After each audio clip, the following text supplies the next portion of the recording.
group of professional educators who have experience in such varied venues.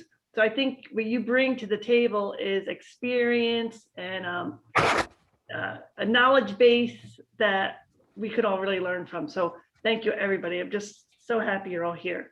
So the way this is going to work, these are our panelists. We have I have some questions, and Dr. Schamberg will probably have some questions as well. And some questions we'd like everybody to answer, of course. And there's some other questions that maybe I would think a few of you have more insight to. So every panelist doesn't have to answer every question. But again, if you have something to say, please chime in, because you guys know you're running there every day. Dr. Schamberg and I and Dr. Ziegler and some of us, we have it kind of nice, we're not there every day. It's hard. And Monica knows, I always say to teachers, I don't know how you do it every day, especially now, because it's really hard. So thank you very much for your time. So to get started, I'm not actually going to introduce you all, because I know you all pretty well, and I think you're all fabulous, but I'm going to let you introduce yourselves to let the audience know some salient things you want them to know about your experiences. I'm just going to go right in on my order on my screen. I don't know if we're all the same. I'm going to start with Dr. Arzuala. Hi, hi everyone. Thank you for all being here. My name is Dr. Amy Arzuala, and I'm a twice over alumni from NJCU. I have my master's in special ed and also my doctorate degree in ed technology leadership. So I'm excited to be here.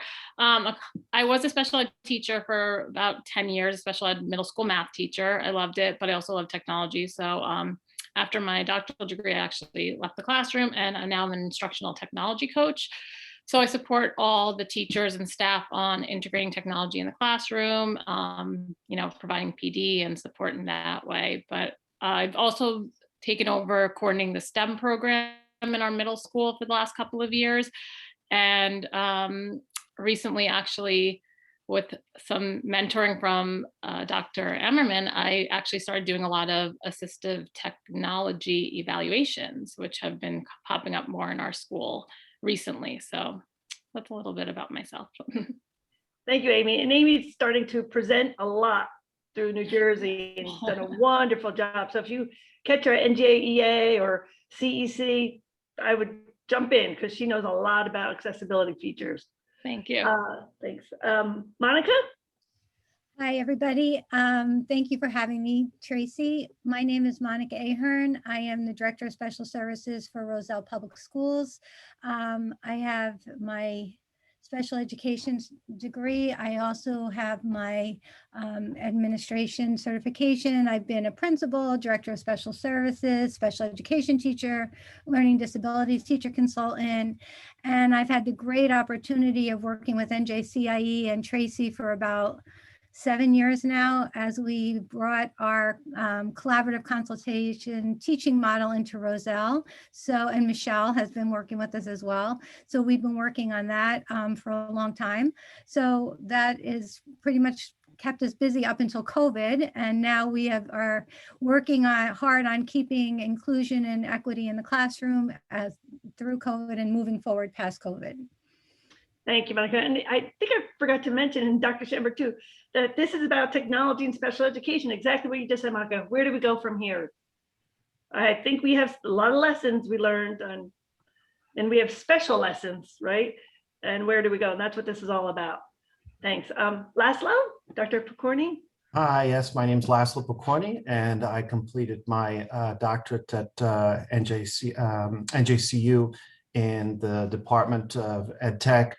Dr. Ammerman was my dissertation chair, 2019, and my research focused on looking at the impact of gamification in the classroom, working with inner city students who have difficulty staying on task.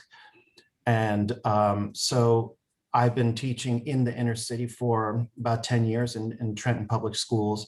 And this year forced me to up my game and adopt all kinds of new gamified technologies. And it's been really exciting. I always enjoyed doing virtual labs and virtual technologies and gamified learning before this, but now it's something that's so integrated, and we're juggling multiple platforms with my students. They're really stepping up to the plate, and I teach self-contained special ed kids, science at the high school level. This year I have environmental science and forensics, and they're really up for the challenge. And, you know, that's one of the messages I always try to tell my colleagues and other teachers, is that don't underestimate the students, because they love technology. And the more you throw at them, the more you'll be surprised how well they can handle it better than you can, as long as you introduce it to them properly, and they'll take it and run with it. So I'm glad to be here today. Thank you for inviting me. Oh, thank you, Laszlo, and thank you for that growth mindset little throw there. Got to believe. If you don't believe they can do it, what's the sense of being there? Yep. So thank you. Yeah, yeah. Mm-hmm. And now, Dr. Thompson, can you introduce yourself, please? Hi, my name is Wendy Thompson, and I've been teaching, I'm not going to say how long, but a long time now.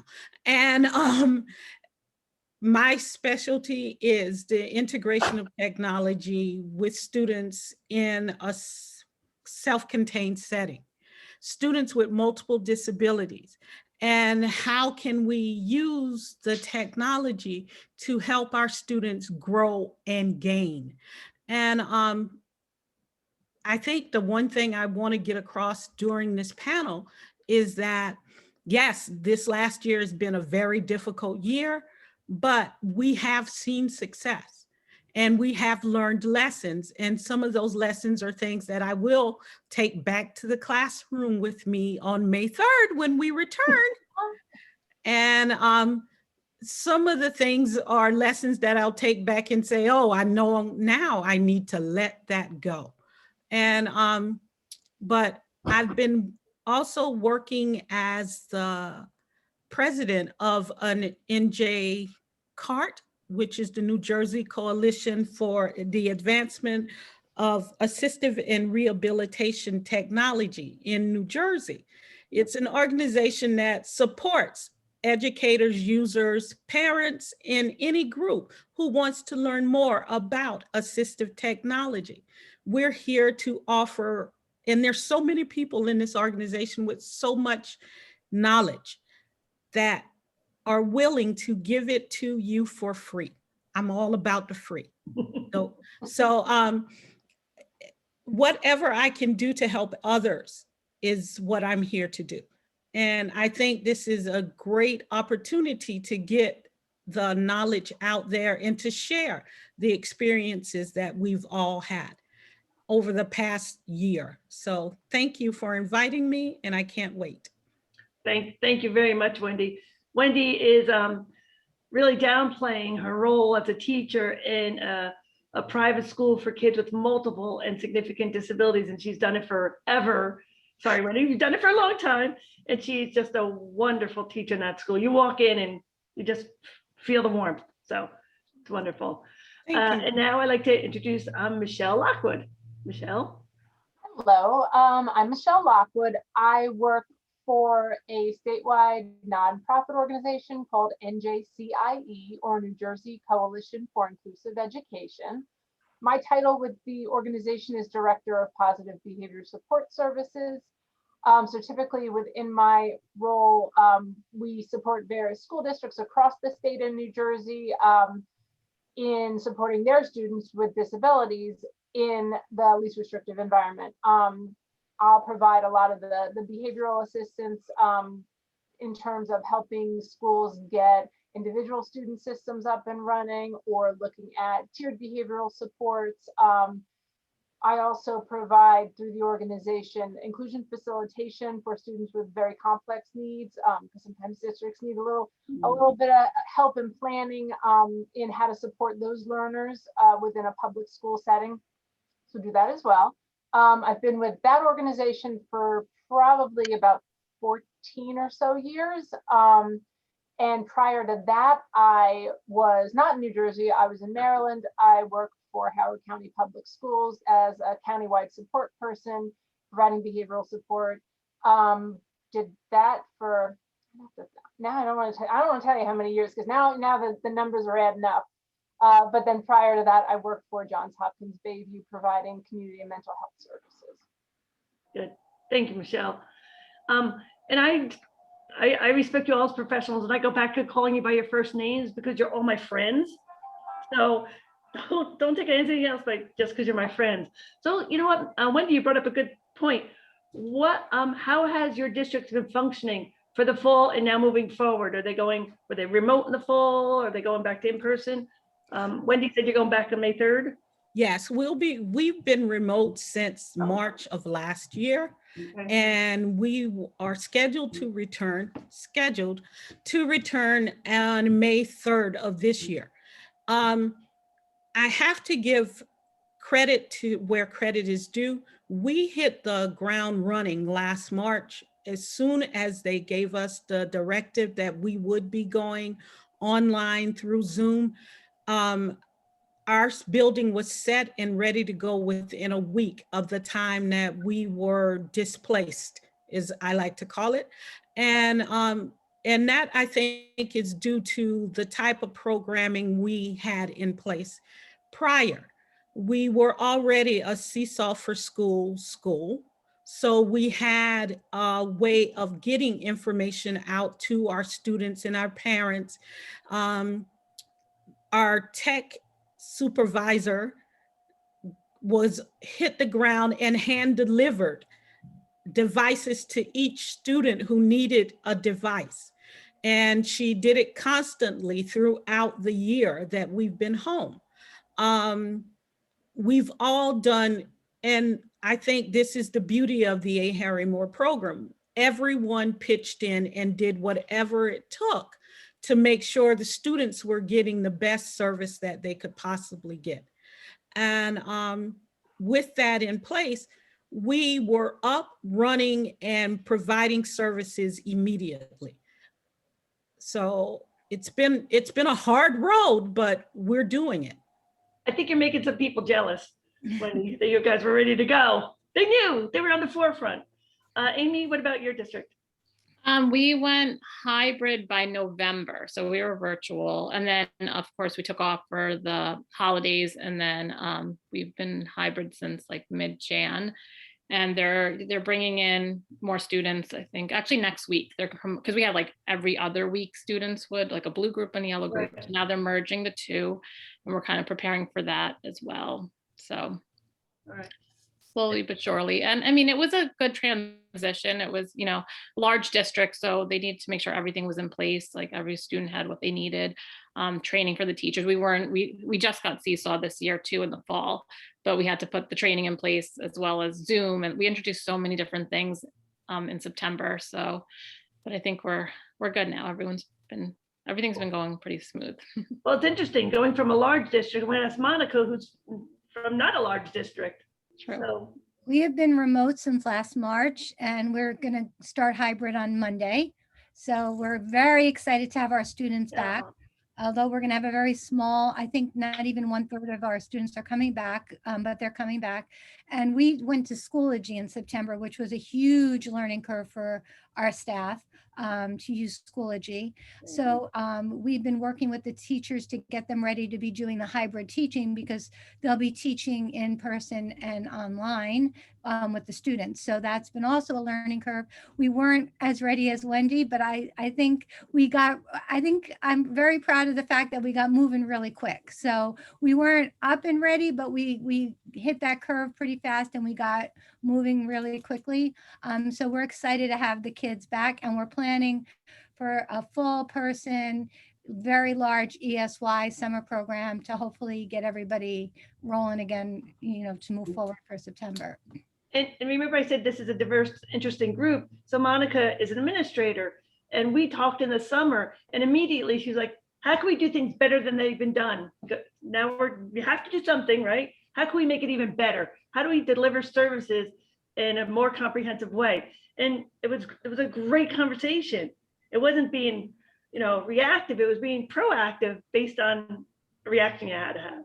Appreciate that. And I think it's, as special educators, we are always thinking like, okay, we have to do this, what everyone else is doing, but what we're always trying to keep in mind the idea of keeping our kids included, right? Because my fear, and Tracy knows this because she's my person I call, is always like, I don't want to lose the inclusion. I don't want to lose the equity, because you know, people well-meaning say, oh, well, the special ed kids need more than everybody else, so let's bring all the special ed kids and do this, or let's give all the special ed. And as soon as you say all the special ed kids, they lose their individuality and they lose the equity in the community, right? So even though people want to do the good for the kids, so on top of the technology and doing all the other pieces, then we want to make sure we keep them included and with their typical peers. So there's like, with special ed, there's always layers. Like, we're always worried about layers of things, I think, you know, especially as teachers and as administrators. And actually, I'm going to have Laszlo answer what his district is doing, and then I'm going to go back because that's my next question, actually. Go ahead, Laszlo. What is your big district? Yes. So a district the size of Trenton, you can imagine that there was some chaos that ensued, but our district immediately was going to one-on-one and ordering Chromebooks from wherever they could. Remember, there was a shortage of Chromebooks and other things. So they actually did a pretty remarkable job of getting the Chromebooks out to the students and achieving one-on-one. We had some vice principals, for example, in my building, God bless them, they were going right to students' homes with hotspots also, because in our district, again, some students don't have Wi-Fi at home. So the district purchased hotspots or got a grant to get hotspots for students. And immediately we started receiving intensive training on Google Classroom. Now, I had been using Google Classroom already, so I was somewhat familiar with it, but a lot of the teachers weren't. But by the time September rolled around, the administrators had circulated a wish list, sort of, where teachers would write down the technologies that they'd really like to implement and have the school subscribe to. So the science teachers got together and we had requests like Explore Learning. ExploreLearning.com has gizmos, Legends of Learning, and other types of technologies that we really wanted, that we were begging for earlier, but now it was a great opportunity to get it, now that we're going virtual, to get the district or the building at least to get a building level subscription. And in some cases, it was a district level subscription to those services. So it was a learning curve for everybody. And you know, I guess we'll talk about the interaction with the parents later. I mean, that was a whole different set of challenges, but Right. We're scheduled to go back May 3rd. May 3rd too. And again, just like Wendy, I use scheduled in quotes because, you know, we were scheduled already in February to go back a hybrid, and that got pushed forward. And now May 3rd, we're going to go back hybrid. Good, thank you. Again, administration supporting teachers and what teachers need instead of just giving what they think. So that's important. So I have a question for all of you guys. So Laszlo, you sort of mentioned something, in Monica. What unique issue arose about the education delivery of services to special education students that maybe you were like, oh, wow, I didn't think about that, especially when we're talking about special education, that was really interesting that this came up. I mean, equity could be for, you know, all students, access to the technology, hotspots, but was there something particular about special education that kind of, wow, we really have to think this out because I think, okay, good, Monica. Okay, for us, I'm sorry. Okay, Wendy. The issue for us, I think one of the biggest issues was that, yeah, our students had devices. They were provided with hotspots where they were needed. But then the issue was the physical access of the device choice, because there's so many devices being given to students, and each student in our building has a specific access issue. How do I use this device? What can I do on this device or with this device? And then there are some students within our program that switched devices 4 times because we had to find what worked for that student and that family within the home, as opposed to what we could use in the classroom where we had the supports already in place. So I think that for us was one of the major issues in the at-home side of things. I think that's a great point, because not everyone, especially your students, can all have the Chromebook. Where other districts, everyone all had a Chromebook. That is definitely a unique issue. Monica, you were going to add something.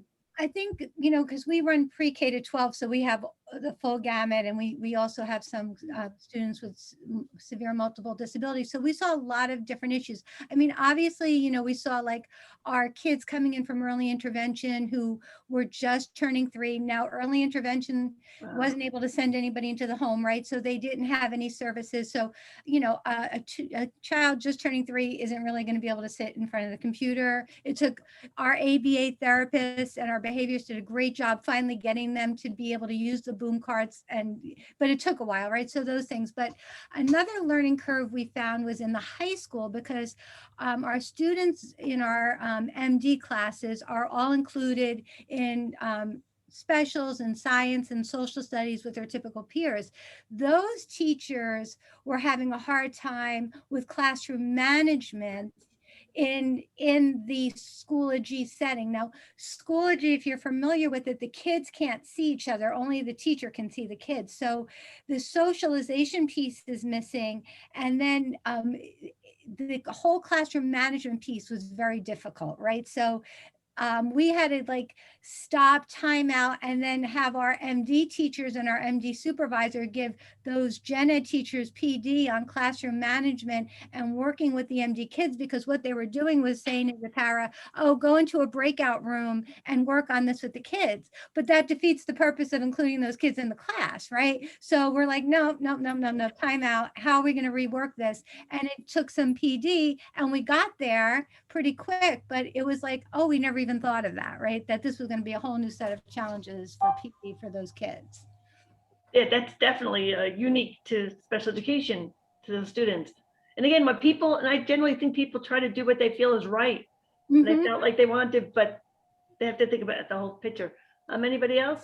Aim, Laszlo, wait, Ed, Laszlo. Yes, what I noticed is definitely the difference between what you get from a student's IEP in terms of their weaknesses versus seeing them in the eyes, seeing them in the classroom, and witnessing their weaknesses firsthand in the classroom and having them be able to communicate those to you directly, because over the internet, and, you know, because our district doesn't require them to have the cameras on, they're less likely to tell you, hey, this is what I'm struggling with. This is what I don't get, you know, and you don't get all of that from the IEP. So that was something that, you know, was really the immediate impact that I noticed, that, oh my goodness. But when my district subscribed to GoGuardian and I learned how to use GoGuardian, and I was able to conference one-on-one with the students while I had them in the Google Classroom as a whole, and I had that separate platform, then I could learn a little bit more about the students. But initially, before we had GoGuardian and we just had Google Classroom, you know, all the students are silent about their weaknesses, their problems, their questions. So you really have to probe. So that was a challenge. Mm-hmm. Yeah, just to add to the GoGuardian piece, our district was using GoGuardian for a couple of years. So we had that in place, and we're also one-to-one, except for the high school. So, and they only, GoGuardian manages Chromebooks only. So, so that was a blessing to have that feature. However, I think another issue was, and I think Monia said it too, the para professionals and the one-to-one paras, especially, because what was their role now that they're not in person and helping with, you know, physical stuff that they might have been helping with, they really didn't have a role in the beginning. And, you know, they're not supposed to be teaching, but it was kind of a tricky situation. And I think they started to get comfortable with GoGuardian a couple months into the school year and realize they can communicate as well and help monitor the students. Well, that's great. While you're on support, let me turn to academics for a minute. What did you find to be successful academically? You talked about different platforms, right? Whether Schoology, it sounds like getting on the same platform was helpful. I know a lot of districts started and they were all on different things at different grade levels, different teachers. What, to support students academically with special needs, what has been some of the successful technologies you utilized? Anyone? Answer that. I know for the therapies, for ABA therapy and for speech therapy, they've been using the boom cards, which they use through Zoom, which have been really helpful for them. Our dyslexia program has been using Max Scholar, which they have found to be very successful. Like or not like Schoology being on one platform where everything is on one platform has been super helpful because the groups, the communication, everything is happening through that. So I think that's been helpful for everybody. I do also think that it's been forcing everybody to communicate more because everything is going through Schoology. So I think those programs for us have been helpful. I know a lot of teachers liked Google Classroom and they can't use it anymore. So they were sorry to see that go, but I think, they're finding other things that work for them.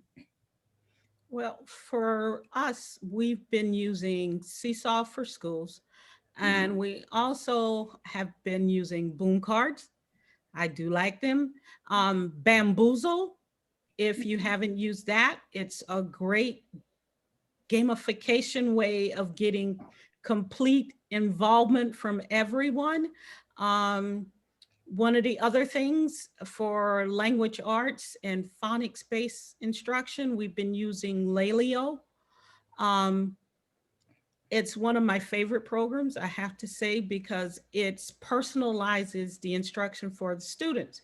And it lets them move at their own pace and they feel like they're really accomplishing something because they're not doing it against anyone else. It's just what I can do. And they've found success with that. Those are some of my top hitters. Happy Numbers, if you're looking for something in math, that's a great one. I excel. I love it. It covers a lot. But there are a lot of different programs out there that work. It's just how does it work for your group? And taking that time to learn that program and learn how to best apply it with your students. So there's so many things out there, but those are the ones that have worked the best for me this year so far. But I'm always looking, so. No, that's a great point, Someone's Wendy. compiling that list. Yeah, there's a lot of resources and you have to find out what works for the students you work with. I just have one more thing to say about Go Guardian. One thing we had to initially overcome in our district among the staff and the students is this idea that Go Guardian is some kind of spying software. And so even teachers were reluctant to use it. But once you learn the features, the individual conferencing ability features, in special ed, that's invaluable because again, a lot of students don't want to talk about their weaknesses in front of the other students. So you have this individual conferencing ability in Go Guardian, that's just invaluable. And then also the ability to see the student's screen when they are confused and they have no idea what's going on. Instead of having to share their screen with the entire class through the Google Meets, you can see it through the Go Guardian, so you can walk them through the steps. I mean, it's been a great tool, but that overcoming that first, idea that, oh, we're spying on the students or the teachers are spying on me, but we overcame that and now they see the value in it. Yeah, I'm the cynical one. When I first heard of Go Guardian, I went there, lack of privacy. I was like, lack of privacy, wait a minute. Oh, Me too. I'm gonna get over that. And I'm gonna switch, keeping on like what's worked successfully. And Michelle, I'm gonna really direct this to you. Because behavior, I mean, I know you from being in classrooms and Michelle's fantastic, by the way. Any school needs a behavior specialist. See Michelle. But to transition to work with behaviors remotely, tell me some of the challenges and some of the successes. One of the things that I thought was really, I don't know, kind of interesting out of the gate. So we work with a lot of different school districts across the state of New Jersey. This year, some has been remote work, some has been in-person work, it just depends. So I've kind of seen the gambit. One of the things I thought was really interesting is that districts that we have relationships with would start to say, oh, we're having such issues with this student's behavior. And typically it was around, it would be around attendance to things like Google Meets, but also around engagement during the sessions. Before we even got to talking about strategies, I started realizing, wait a minute, a lot of these were students who have an existing behavior plan that no one had translated into virtual. No, and again, these were things that weren't super complicated to translate into the virtual learning platform. Even just like within the past 3 months, this school year, I had a little one in 4th grade. And when he was typically in school, the teacher, she's amazing. She's so structured. She'd always have a visual checklist so that the students, oh, we're going to do this, we're going to do that, we're going to do that. And he'd work his way through his little checklist, and it helped with redirecting his attention and focus, et cetera, et cetera. Not a highly complicated intervention. We go to remote, and for whatever reason, the teacher wasn't doing the checklist kind of thing. They called and asked about, can I, observe? Can we figure this out? Trying to do observations remotely has been crazy. But what was interesting was I was like, well, wait a minute. He's got a behavior plan. Let's look. Have we tried these things to know that they're not working and know that we need to try something new? And she was like, I really hadn't, because the parents were saying, we want this, we want a token, Right. we want that, we want all these. I was like, that's simplest first. Let's start. Let's use checklists you always used, because that always did the trick. She took out the same, and it was just like the same kind of template that she would use, started using that virtually. And again, this wasn't that long ago. And here's what the kid said. Oh, so this is like real school. Okay, I get it. Like, it just has been so interesting to me how many kids didn't just intrinsically make that connection to, when I'm learning virtually, it's still like school. The same behavior expectations apply. It may look a little bit different, but I shouldn't be sitting on my bed with my head back and leaning on my pillow and my feet up in the air during instruction. Like, it just was so many things that we realized that kids were not making the connection unless it was made for them. So it wasn't about finding new technologies necessarily for a lot of these situations. It was about going back to what we found had worked before and just thinking about how do we implement this in virtual learning.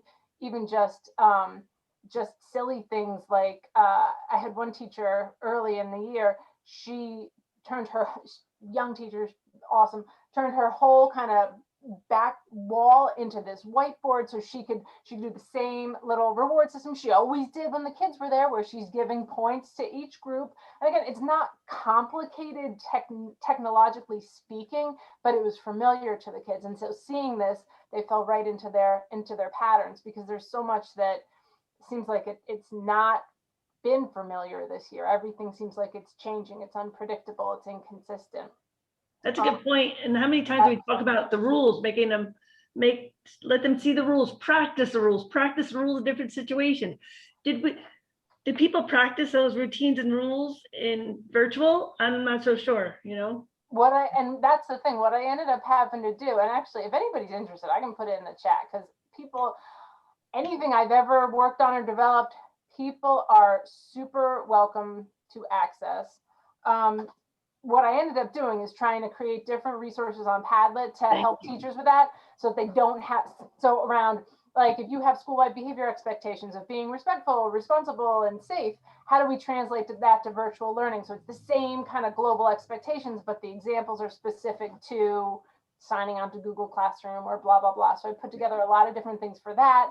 And also even just video clips of things so that our kids could watch, to know, oh, this is what this looks like. Even, again, what's been amazing to me too is even this year, within the past few months, I had a little girl who her teacher, when she was in her classroom, she had, her whole body listening and all that cool stuff, but didn't translate to home. And so she's the kid hanging off the side of her bed and not, And so we did some work around making visual supports for whole body listening. Her mom was great and printed them out, put them by the remote learning area.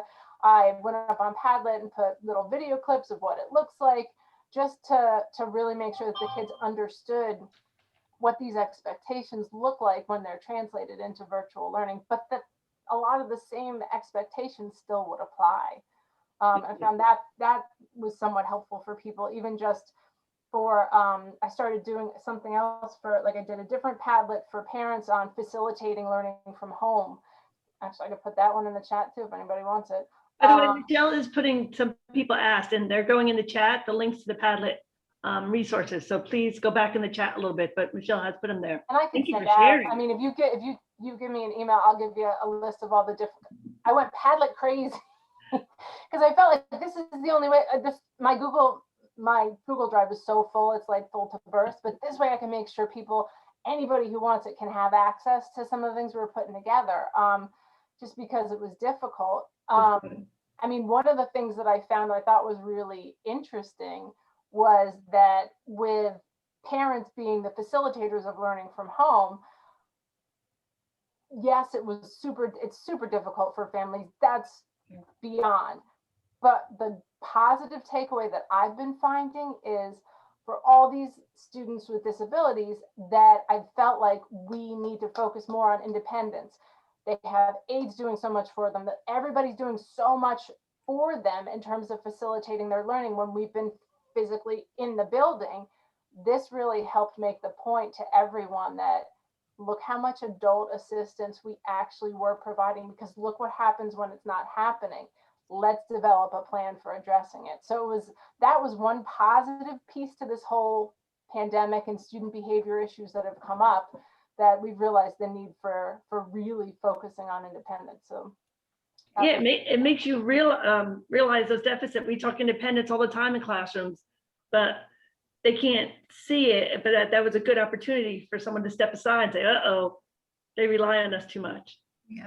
Just to add to the part about everything changing and inconsistency. I mean, you're talking about like all the types of students, and even just general ed too is, subs and changing over, like a teacher might not be out for 2 weeks. And then, so those norms that you normally would have in place all year just are washed out the door, because like every month there could be a new teacher in the classroom or some changes that are happening. So yeah, it has been a challenge. I know like with all this different special ed areas, but like executive functioning has been across the board one of the things because of organization. I do think that because students do have a lot more independency and like how they can hand in their work and stuff, I mean, the time is reduced dramatically in class. It's a half-day schedule. Our school system has a Friday where it's asynchronous, so they're able to make up work. So I think in some crazy positive way, and I'm not talking about like the low incidence disabilities, but more for the higher population, they've had flexibility in time management. So a lot of kids are doing this on their own. Parents aren't there to support them just because of their jobs and stuff. So they've had the flexibility to, if they have to help their siblings and they have learning disabilities, they can work at night or do something later or catch up to work later on, because they have so much more. That extended time is a lot more now. And I know teachers are now using like Loom and all these different types of video authoring tools just so that students can go back and learn lessons too, which is great, because now they have like multiple ways to access information. It's not just note taking and everything. So a lot of positives too. Mm-hmm. So you made it. Good, Laszlo. Go ahead. I'm sorry. Yeah, I'd like to add also to what Michelle was saying about helping parents and students establish better study routines or postures or other things like that. I mean, again, I teach in Trenton, and at the beginning of the year, sometimes my students would unmute themselves, and in the background, it was a zoo. And I told them, I said, can you find yourself a space, a nice quiet space in your house where you can focus on your learning? And, when I connected with the parents too of those students, I says, as is, your child is easily distracted. so it would be great to have a nice space carved out for them that's just their own, where they can study, and once they're done studying, then go interact with their siblings or whatever is going on. But that's a challenge that turned into an opportunity that hopefully they'll take that lesson and forward through high school and say, okay, this is my study space in my house. This is a nice quiet spot where I just do my studying. I love that focus on the metacognitive piece too, to help students, because we forget about that. Even in high school, they're still learning how to be a student, right? And all three of you so far mentioned parents and the connection with parents to the opportunities.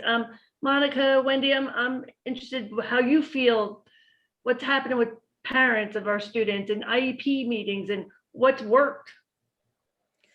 Well, for me, because my students are considered the students that are low incidence, without the parents, we would have never made it through the year.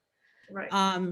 My students need support. They need a lot of support, physically, cognitively. They need the help. They need the body in the room to sometimes just say, yeah, you're doing the right thing, because they need the interaction of the person being around.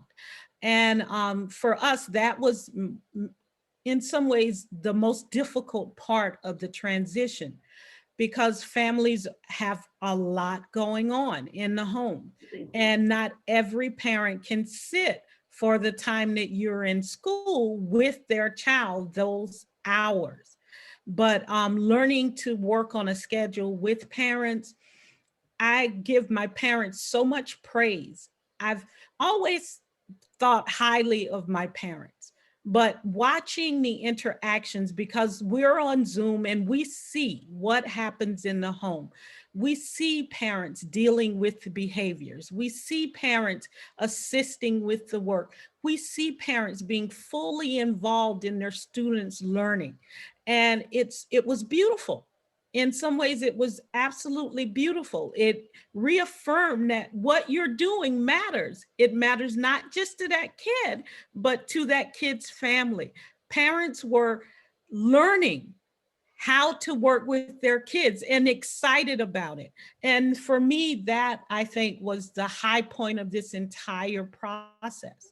Just getting to know my parents even that much better, and the struggles that they go through on a daily basis, and what they're willing to do to make sure their children are learning. So it was difficult. It really was. Thank you. But we had success. Great. Monica, what did you find?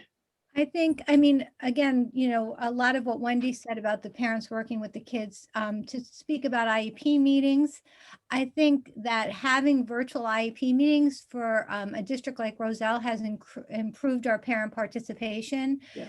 Parents in Roselle work very hard. Many of them work multiple jobs or have a lot of responsibilities. So we have parents who oftentimes can't take a morning or an afternoon off to come to an IEP meeting. So by being able to virtually jump on the meeting at work, we've seen a tremendous increase in participation. They like participating via phone, via Zoom or phone.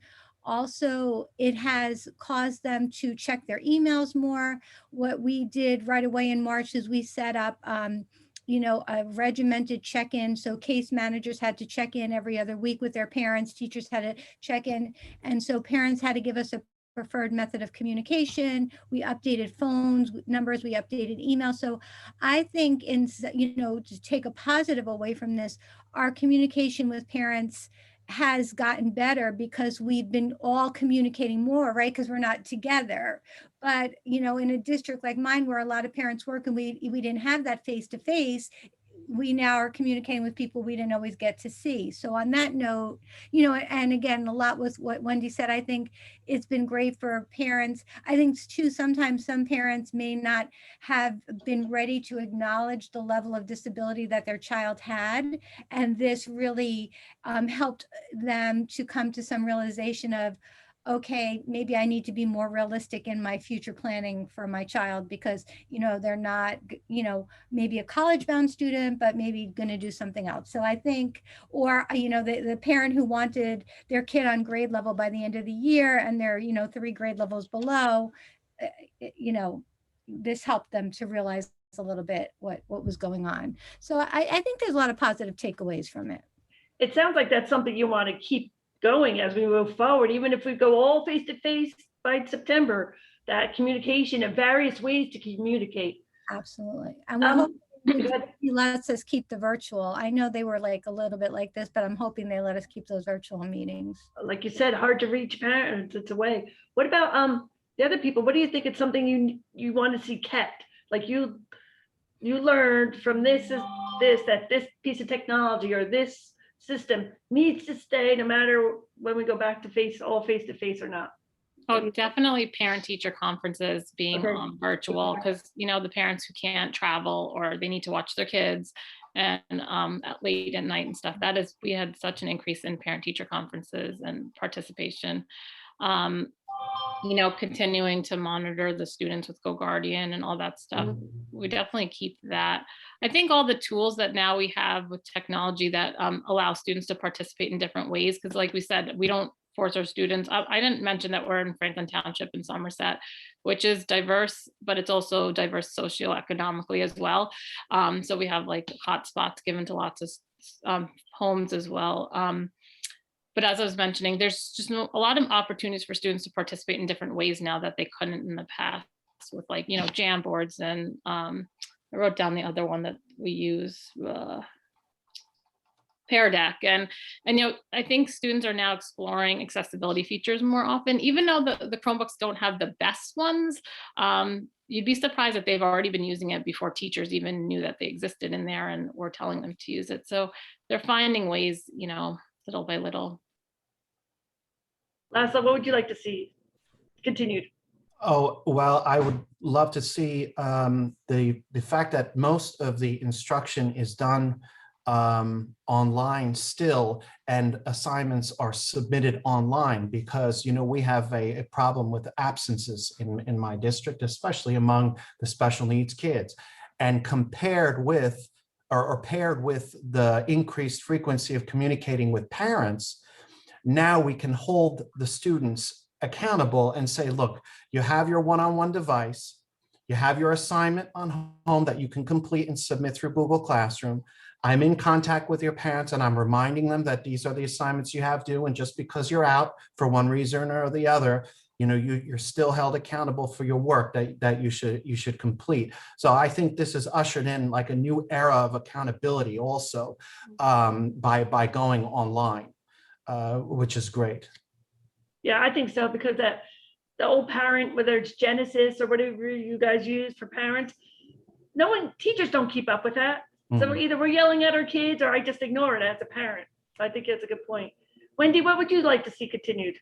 Well, I like the parent participation. I really like it. I like the ability to have my students actually access from home, because a lot of our students are medically fragile and they're out due to medical issues or even really bad weather when parents don't want to take the chance of sending them out in it, knowing that they can still be a part in my room that day just by signing in. And so just having that option there for them, it gives them that sense of community that is not taken away just because my body's not up to what's happening today. So it sounds great. It sounds like moving like more high flex, so that they're seeing what you're doing in the classroom, like up close and personal. I love that. Like going forward, that's an awesome way to go, especially for a school like you. Michelle, what would you like to see continued? I mean, I guess I'm echoing a lot of the same things that people have already said, so I don't want to repeat, but definitely being able to provide, to meet, to even just provide workshops and things like that virtually, that's been big. And it seems like people are more likely to access them. Even some of the districts that I'm working with, we've tried to put together, resources for social, emotional, and behavioral support on their websites. And it just seems like parents are even more likely to check it out now, because we're in that habit of doing more things virtually, which I think is a great thing to bring with us. The other thing, I guess, if I think about it, really, one of the big issues I've seen that during remote learning is, how do we engage the students? I can't just lecture to a camera. It's not going to work. So I've got to be super creative. Even if I'm not comfortable with the technology, I've still got to be super creative. And I'm hoping that the challenge that everybody had to face this year, that sparked some, I saw some amazingly creative lessons happening during the year. I'm hoping that keeps going too, realizing we can't just use the instructional routine of whole group lecture style and expect kids to be engaged. Yeah, I love that. I mean, I hope that goes back to the classroom for sure. That small, I seem teachers were very structured. 10 minutes of this, 10 minutes of this. Why didn't they do that in the classroom? I know. Oh, that's a great point. That's another thing too. I thought was really cute for the purpose of engagement.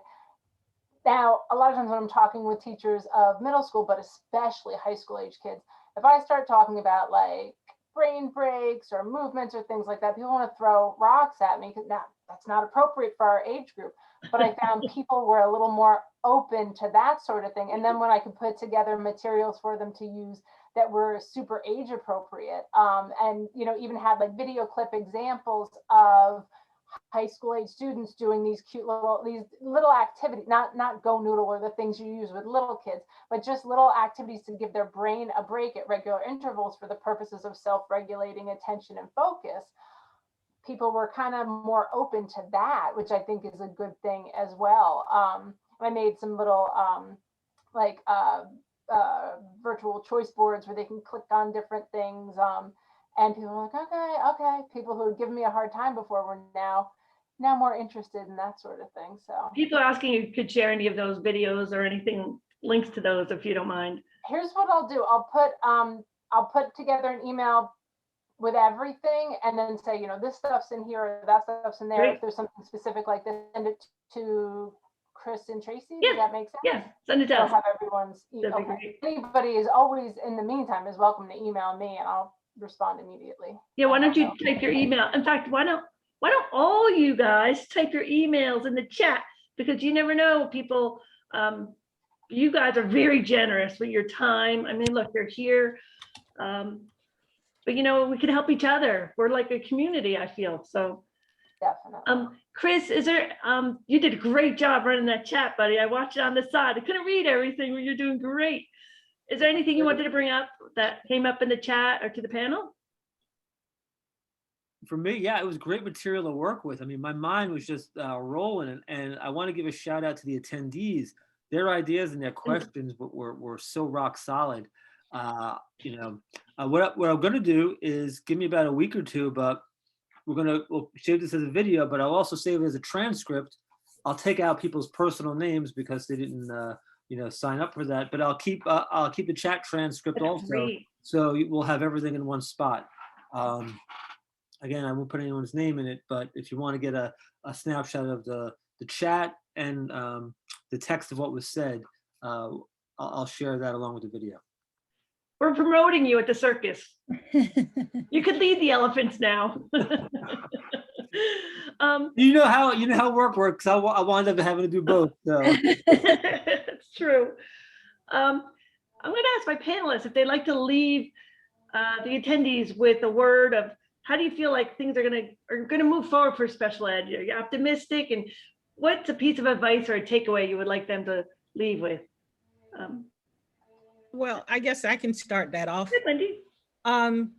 For me, I think everyone should keep in mind that special ed is just that, it's special. Our kids are amazing in so many different ways, and how we approach what we do with them needs to be just that, amazing. Work hard every day to be amazing at what we do, and make sure our kids are getting the best that they can out of every single interaction. Have fun with it. That's my main party every day. Let's party, guys. Let's party. And Love that. I think when you go in with that mindset and the kids know that you support them, you think they're amazing, and you're ready to party along with them in the learning, you get so much out of it. Mhm. So that's what I wish for everyone. Party, baby, party. I love that. Anybody else? I think this whole, last year and so has brought awareness to, parents knowing what other evaluations they can have, especially with assistive technology, and seeing if what works. And even on the smallest degree, to the largest degree, that they have that right to have that evaluation to make sure things are in right process. Sometimes it's not the technology, it's actually how lessons are implemented with the technology. And that's what I've learned. And it's the same thing. We always worry about transitioning services from high school to college. But I think we also have to now look at elementary to middle school to high school too, because through my observations, I've noticed that even, and to no fault of the teacher, but just what they're used to teaching and their method might not necessarily prepare them for middle school. So you say, we're using Seesaw in elementary, but then we're using Google Classroom in, middle school. And those transitions that we, I'd love to see, I would love to support my staff as well, but also see that we focus on every transition to help the students. Great point. Good, Laszlo. That's a great point. Thanks. Yes. To the teachers out there, take advantage of your PLCs with your content area teachers. We have a Excel sheet, a spreadsheet that we maintain that has all our resources that we found online that we use in our classes. And, share those together, share the information, spread the wealth. I shared a file with a link in the chat that has over 200 virtual labs, simulators, gamified tools that you can use with students if you're in the science area. And it's broken down by subject, so anatomy, astronomy, earth science, all these other things. But if you can organize yourself that way and bounce ideas off of your colleagues, and again, spread the wealth, share the knowledge, and you can grow together. That's been a good experience for me this year, meeting every Monday with our PLC groups. Yeah, it's great. I think that to remember too that, take a deep breath as we move forward, right? Mhm. Everybody, to my director friends, and I know there's a lot of you out there, we're all in a path. Everybody's like, we have to move forward. So this was not a year of loss. This was a year of learning. I mean, so many technological advances were made, right? We got so much PD for our teachers and our staff that we would have never had the opportunity to do. We bought technology, we got one-to-one devices. Kids learned. We have to stop saying it was a year of loss. It wasn't a year of loss. It was a year of learning, a different kind of learning. So now we're going to move on, right? So we have to assess where we are and move forward. We can't just keep getting lost in this negativity of a year of loss, a year of loss. Like, I'm tired of hearing it wasn't. It was a year of learning. I think we learned like really great stuff. Some of it we're going to keep, and some of it we're going to say, nope, it's no good for us. But I think so much of this technology is so great for our kids, and it's incorporated, and it's just differentiating instruction in a whole nother way, at a whole nother level, that I think some of our teachers would have never stepped out on faith and tried had they not been thrown into it with no choice, right? So like, let's say it was a year of learning and we're moving forward, and not keep getting caught. I hate every time I hear like a year of loss, a year of loss, year of learning, and we're moving forward, I love that perspective. I think that's going to be my new saying, year of learning. I'll credit you, Monica. Michelle, how about you? You can go. I guess one of the things that I hope we don't lose was how, in starting this year and in even moving through the year, there was more of a focus on kids' emotional well-being than ever before at all different grade levels. Schools, were instituting morning meeting times regularly. They're finding the time in the schedule so that teachers could do those check-ins with kids. And we were looking to build back those connections with our students that were lost last year when things went haywire. But I really hope that some of those pieces will continue moving forward.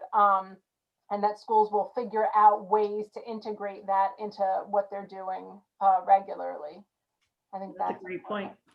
I'm sure the attendees could see why I reached out to these fabulous folks. By the way, the first 5 I've reached out to, and they all said yes to give up their time. And you could see the passion and feel it, and the knowledge base and experience. I mean, of course, you're all my friends, and I'm so thankful you're my colleagues. Dr. Sandberg, do you want to? Yeah, Say thank you. Well, Tracy, you have good taste in friends for the most part. One exception. Yeah, I just want to share just a word from our sponsor. We have, if you can see our screen, today's panel was brought to you by EdTech at MJCU. We have our MA, our EDD and EdTech leadership, our brand new, just approved by the state STEM certificate, and our assistive technology certificate, which Dr. Ammerman supervises. You can get all this info at www.njcu.edu/edtech. And there are emails, but I'll blast everybody out, all attendees out with resources and links and the video of this. So you have my heartfelt gratitude for spending an hour of your precious time with us today. The panelists and attendees, it was informative and invigorating for me. So thank you very much. Yeah, I want to thank everybody. Thank you, Dr. Sandberg, for doing everything you were doing here behind the scenes. You were like the Wizard of Oz, like keeping it all going. Don't open the curtain though. I appreciate everyone so much. And I think we need a part 2, a follow-up, more directed as we see how things start turning out. We need to get some parents and have a part 2. What were we going to say, Dr. Sandberg? You want us to talk? I could see. No, nothing. No. Sure. No, well, I will say one thing. The chat worked out great. We were debating whether to put the chat on, and we called the last minute. Like, yeah, let people chat. It'll be fun.